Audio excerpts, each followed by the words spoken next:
Hello friends, welcome to Grewal tutorial. आज मैं आपको B Ed first year paper 4 pedagogy of commerce का नेक्स्ट पार्ट कराऊंगी। इस पार्ट के अंदर हम आरसीईएम अप्रोच के बारे में स्टडी करेंगे। अगर आप चैनल पर नए हैं और आपने प्रीवियस वीडियोस ना देखी हो तो उन्हें भी जरूर देखें। उसके अंदर हमने मिलर और जो हमारा मर्जर अप्रोच है उसको कंप्लीट किया है। और ये हमारा जो अप्रोच है ये थर्ड अप्रोच है जिसके अंदर हम ऑब्जेक्टिव राइटिंग अगर कर रहे हैं तो किस तरीके से आपको जो है अप्रोचेस को फॉलो करना चाहिए जब भी आप ऑब्जेक्टिव सेट कर रहे हैं, बिहेवियरल ऑब्जेक्टिव्स। तो उसके बारे में ये हमारे 3 अप्रोच दिए गए थे। तो अब हमारा आज का अप्रोच रहेगा आरसीईएम अप्रोच क्या कहता है। सबसे पहले ये जानते हैं कि ये जो अप्रोच है ये बना क्यों। ये इसलिए बना कि जो भी उनके लिमिटेशन थी, यानी कि जो मर्जर और मिरर अप्रोच था उनकी जो भी लिमिटेशंस थी उसकी वजह से ही आरसीईएम अप्रोच को बनाया गया। ये अप्रोच जो है टोटली डिपेंड करता है कि हमारे जो मेंटल एक्टिविटीज या मेंटल एबिलिटीज के ऊपर ये डिपेंड करेगा, जबकि जो मिलर और मर्जर अप्रोच थे वो दोनों डिपेंड कर रहे थे हमारी एक्शनेबल वर्ब्स के ऊपर। यानी कि देखिए, this approach is the reaction of reaction against the limitation of merger and Miller approach. Both the approaches have depend on the associated verb. ये जो है associated verbs के ऊपर डिपेंड है, और जो ये हमारा अप्रोच है ये हमारा मेंटल एबिलिटीज और मेंटल एक्टिविटीज के ऊपर डिपेंड है। तो राइट इंस्ट्रक्शनल ऑब्जेक्टिव, जब भी इंस्ट्रक्शनल ऑब्जेक्टिव्स को लिखा जाएगा बिहेवियरल टर्म्स के अंदर, तो इंस्टेड ऑफ एक्शन वर्ब की बजाय हम क्या करेंगे, मेंटल एक्टिविटीज को इंक्लूड करेंगे, हमारी मेंटल एबिलिटीज को इंक्लूड करेंगे इसके अंदर। यानी कि जो आरसीईएम अप्रोच है ये यही कहता है कि हम मेंटल एक्टिविटीज के ऊपर काम करेंगे और मेंटल एबिलिटीज के अकॉर्डिंग काम करेंगे। और इसके अंदर भी ब्लूम्स टेक्सोनोमी का रोल रहेगा। जो ब्लूम्स टेक्सोनोमी है वो क्या कहती है कि हमारे डोमेन जो है, जब भी बिहेवियरल हम टर्म्स देख रहे हैं तो 3 डोमेन हमारे बताए गए हैं, कोग्निटिव, अफेक्टिव एंड साइकोमोटर। जो कोग्निटिव डोमेन है उसके अंदर 6 कैटेगरीज बनाई गई थी ब्लूम्स टेक्सोनोमी के द्वारा, लेकिन इसके अंदर जो है हमारा आरसीएम अप्रोच कहता है कि हम 4 ही कैटेगरी को इंक्लूड करेंगे, जिसके अंदर हमारी 17 मेंटल एक्टिविटीज को हम इसके अंदर इंक्लूड करेंगे। जैसे कि अकॉर्डिंग टू ब्लूम्स टेक्सोनोमी हमारी ये थे 6 part: knowledge, comprehensive, understanding, application, analyse, synthesise and evaluation. अब इन्होंने क्या किया है कि नॉलेज को इंक्लूड किया है इस पार्ट के अंदर, क्लासिफिकेशन के अंदर, अंडरस्टैंडिंग को इन्होंने लिया है, एप्लीकेशन को लिया है, और ये जो 3 पार्ट हैं लास्ट के, इन सबको एक पार्ट बना दिया गया है और इसका नाम क्रिएटिविटी रखा गया है। मतलब इसका नाम हमने क्या रखा है, क्रिएटिविटी नाम रखा है अकॉर्डिंग टू आरसीईएम अप्रोच। आइए अब हम देखते हैं कि किस तरीके से हमारा जो है नेक्स्ट अप्रोच जो है दिया गया है, इसके जो ऑब्जेक्टिव्स हैं और वो हमारी मेंटल एक्टिविटीज में किस तरीके से डिवीजन है। देखिए, ये हमारे टोटल 4 हैं, जैसे कि मैंने आपको बताया था ये हमारे 4 हैं, और ये जो हमारी एक्टिविटीज है ये हमारी टोटल 17 मेंटल एक्टिविटीज है इसके अंदर। यानी कि ये हमारी 17 मेंटल एक्टिविटीज है। सबसे पहले आता है नॉलेज। नॉलेज यानी कि ज्ञान। ज्ञान को हम क्या कर रहे हैं, इसमें 2 पार्ट में डिवाइड कर रहे हैं, रिकॉग्नाइज कर रहे हैं और रिकॉल कर रहे हैं। नेक्स्ट पार्ट के अंदर आता है हमारा अंडरस्टैंडिंग, यानी कि समझना। हम किसी के रिलेशनशिप को समझ सकते हैं, हम एग्जाम्पल्स वगैरह दे सकते हैं, हम डिफ्रेंशिएट कर सकते हैं, डिस्क्रिमिनेट कर सकते हैं, किसी भी 2 चीज़ के बीच में क्लासीफाई कर सकते हैं, डिवाइड कर सकते हैं, अलग अलग में इंटरप्रिटेट कर सकते हैं। जो भी हमारा रिजल्ट आ रहा है उसके बारे में हम समझ सकते हैं, पढ़ सकते हैं, एक्स्ट्रा वेरीफाई कर सकते हैं और जनरलाइज कर सकते हैं। यानी कि पूरे एरिया में हम देख सकते हैं कि क्या ये एक्चुअल में पूरे वाइडली जो है इसको अप्लाई किया गया है या नहीं किया गया।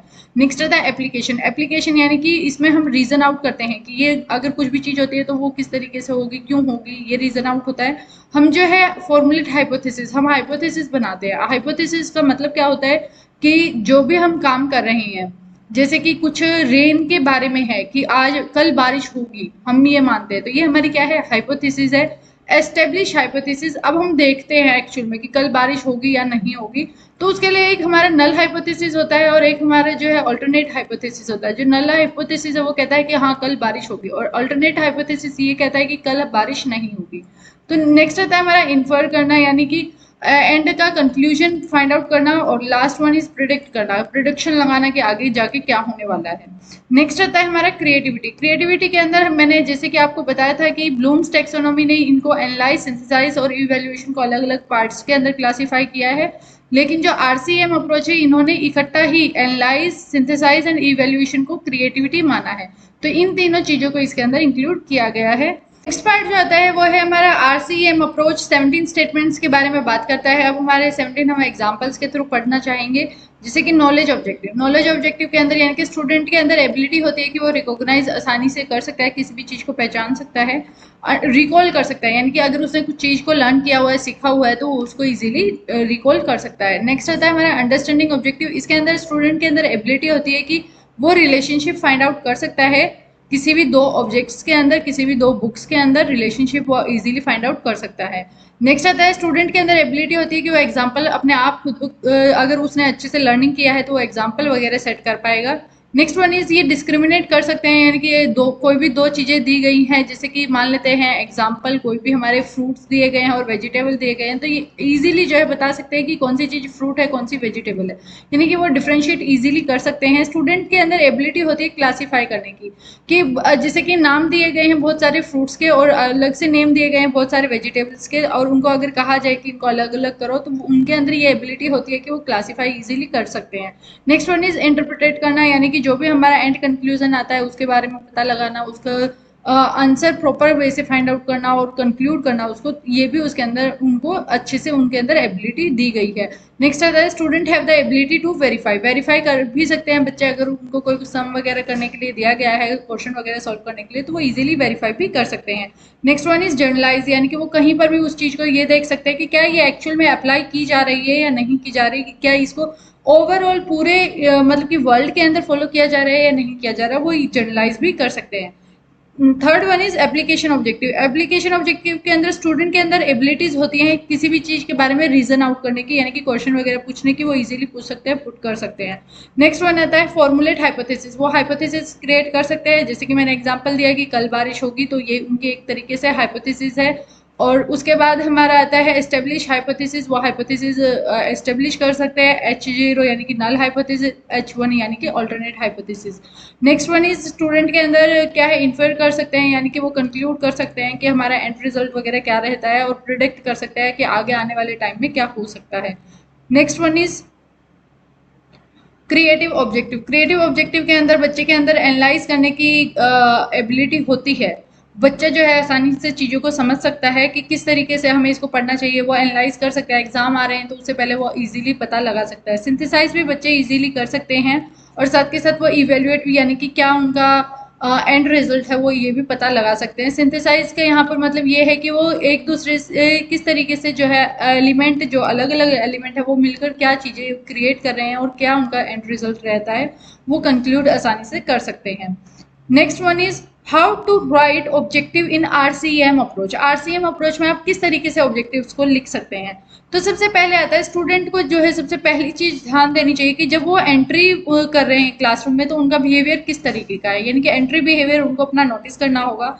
उसके बाद स्टूडेंट को ये देखना होगा और कंसंट्रेट करना होगा, ध्यान देना होगा किन किन चीज़ों पे कि उनकी लर्निंग क्या है, यानी कि वो क्या सीख कर आए हैं, क्या उनका एक्सपीरियंस वगैरह रहा है पिछले सालों में, या उनके पास क्या सब्जेक्ट मटेरियल वगैरह अवेलेबल है। Next one is student should give through the two the objective of education and learning. बच्चों को ये पता होना चाहिए कि हम एजुकेशन क्यों ले रहे हैं, हमारा पढ़ने का क्या मोटिव है, और साथ के साथ हम लर्निंग किस तरीके से कर रहे हैं। Student should select appropriate eventual activity. बच्चों को जो है अगर उनको अपना ऑब्जेक्टिव पता है कि हम एजुकेशन क्यों ले रहे हैं, उनको अपनी लर्निंग करने के लिए अलग अलग चीज़ों का पता है कि वो किस तरीके से सीख सकते हैं, तो वो जो है अपनी एक्टिविटी जो प्रॉपरली होगी वो उसको सिलेक्ट करेंगे। तो ये सारा जो है प्रोसीजर है। Next one is E valuation of RCM approach का एंड क्या रिजल्ट निकल के आया, मेरिट्स और डीमेरिट्स अब हम देखते हैं। सबसे पहले आरसीएम अप्रोच जो है ये इंडियन स्कूल के ऊपर बेस्ड था, तो ये इंडिया के अंदर सबसे बेस्ट मेथड माना गया है अगर इसको जो है अप्लाई किया जाता है, क्योंकि ये इसको डेवलप ही इंडिया की कंडीशन के अकॉर्डिंग किया गया था। Next one is useful for all three domain, यानी कि जो हमारे तीन डोमेन है, कॉग्निटिव हमारा डोमेन है, अफेक्टिव और साइकोमोटर, ये तीनों डोमेन के लिए जो है बेस्ट मेथड माना गया है। नेक्स्ट वन, क्योंकि इसके अंदर हम मेंटल एबिलिटीज के बारे में बात कर रहे हैं, हमारी मेंटल एक्टिविटीज के बारे में बात कर रहे हैं। Next one is a list of 17 mental activities. इसके अंदर 17 मेंटल एक्टिविटी की लिस्ट दी है, जो कि अभी मैंने आपको बताई है कि किस तरीके से बच्चे के अंदर एबिलिटी होती है रिकॉग्नाइज करने की, रिकॉल करने की, या फिर वो सिंथेसाइज कर सकते हैं, एनालाइज कर सकते हैं। तो ये सारी एक्टिविटीज बताई गई हैं, जो कि एक बिहेवियरल टर्म के अंदर बहुत, मतलब कि अगर ऑब्जेक्टिव आप सेट करें इंस्ट्रक्शनल ऑब्जेक्टिव, तो ये बहुत ज़्यादा हेल्पफुल रहती है। It is clear from giving more importance to the mental activity. इन्होंने ज़्यादा जो है मेंटल एक्टिविटीज़ के ऊपर ध्यान दिया है, ना कि किसी और एंड रिजल्ट के ऊपर ध्यान दिया है, यानी कि इनका मेन फोकस ही किस पे रहा इस अप्रोच का, मेंटल एक्टिविटीज़ एंड एबिलिटीज़ पे रहा। 17 जो स्टेटमेंट हमें दी गई है वो जो है मेंटल एक्टिविटीज़ के ही रिगार्डिंग दी गई है। नेक्स्ट आता है both the student teacher have access to achieve this objective. अगर कोई ऑब्जेक्टिव वगैरह सेट किया गया है तो दोनों टीचर और स्टूडेंट ही इजीली इसको अचीव कर सकते हैं, और this method helps the teachers to evaluate the result, यानी कि ये हेल्प करेगा टीचर को कि वो जो एंड रिजल्ट है उसको वो इजीली फाइंड आउट कर पाए। ये हमारे जो थे कुछ मेरिट्स थे। अब हम डिमेरिट्स पढ़ते हैं इस मेथड के क्या क्या हैं। सबसे पहले आता है कि कोई स्पेसिफिक डिवीजन नहीं किया गया। आपने ये देखा होगा कि जो हमने स्टडी किया यहाँ पर उसके अंदर कोई भी आपको स्पेसिफिक डिवीजन नहीं दिखाया गया है कि कौन सी हमारी एक्टिविटी किस चीज के लिए है, यानी कि जो ये बोल रहा है हमें कि कोग्निटिव, अफेक्टिव और साइकोमोटर तीनों डोमेन को इंक्लूड किया गया है। तो यहाँ पर जो हम देख रहे हैं ये सिर्फ एक कोग्निटिव डोमेन को इंक्लूड किया गया है, और उसमें भी हमारी एक्टिविटीज जो है अच्छे से इन्होंने बताई ही नहीं है कि कौन सी एक्टिविटीज को अच्छे से फॉलो, मतलब कि किसके अंदर किस तरीके से फॉलो किया जाएगा।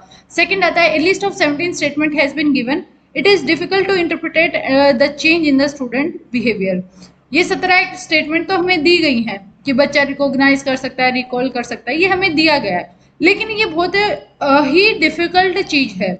जब भी आप किसी बच्चे को पढ़ा रहे हैं तो आपके मन में क्या है कि हाँ बच्चे को समझ आ रहा है, बच्चा सीख पा रहा है, सब आप मान रहे हैं, लेकिन जबकि आपको अगर एक्चुअल में कहा जाए कि रिजल्ट आप दिखाए निकाल के, तो उसके लिए आपको बहुत ज़्यादा डिफिकल्टी होगी, क्योंकि ये 17 स्टेटमेंट जो है इजीली आपको नहीं बता पाएंगी कि क्या एक्चुअल में बच्चा इंप्रूव कर पा रहा है या उसके बिहेवियर में कुछ चेंज आ रहा है या नहीं आ रहा।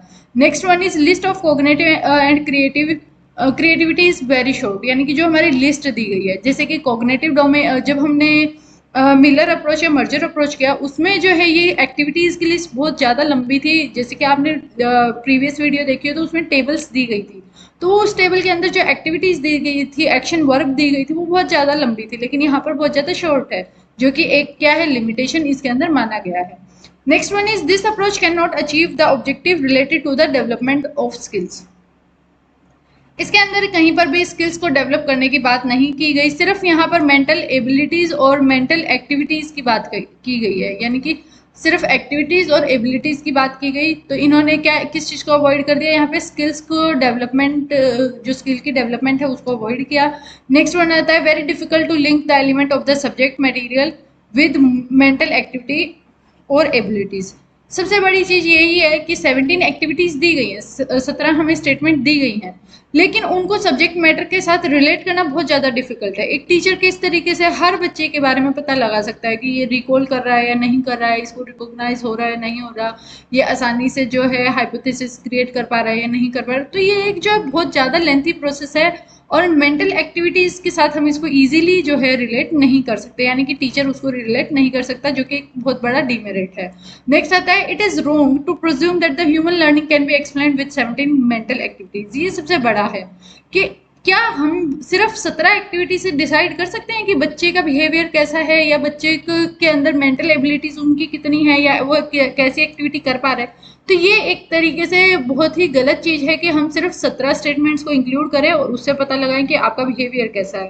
तो ये एक तरीके से डीमेरिट है। नेक्स्ट आता है no balance between the various mental activities and ability in the classification of objective. जब भी ऑब्जेक्टिव को क्लासीफाई किया गया तो इनके अंदर बीच में कुछ बैलेंस ही नहीं दिखाया गया। आप एक में नॉलेज में ये बोल रहे हो रिकॉग्नाइज करना, रिकॉल करना, तो वही नेक्स्ट ऑब्जेक्टिव के अंदर अंडरस्टैंडिंग के अंदर आप कुछ और बोल रहे हो, और जो कि एक दूसरे से वो मैच भी नहीं हो रहा है। कहीं पर आप बोल रहे हो कि हाइपोथेसिस को फाइंड आउट करना है, फॉर्मुलेट करना है, एस्टेब्लिश करना है, वहीं दूसरी तरफ आप बोल रहे हो सिंथेसाइज करो, एनालाइज करो, इवेल्युएट करो। तो यानी कि इसके अंदर बहुत ज़्यादा डिफिकल्टी है, किसी को भी हम जो क्लासीफाई अकॉर्डिंगली नहीं कर सकते। आज की वीडियो में हमारा ये टॉपिक कंप्लीट होता है क्लासिफिकेशन का, साथ के साथ हमारे क्वेश्चन का आंसर भी कंप्लीट होता है। अगर आपको कोई भी डाउट है तो आप कमेंट में पूछ सकते हैं। अगर आप चैनल पर नए हैं तो चैनल को ज़रूर सब्सक्राइब करें और अपने फ्रेंड्स के साथ ज़्यादा से ज़्यादा शेयर करें। Thanks for watching.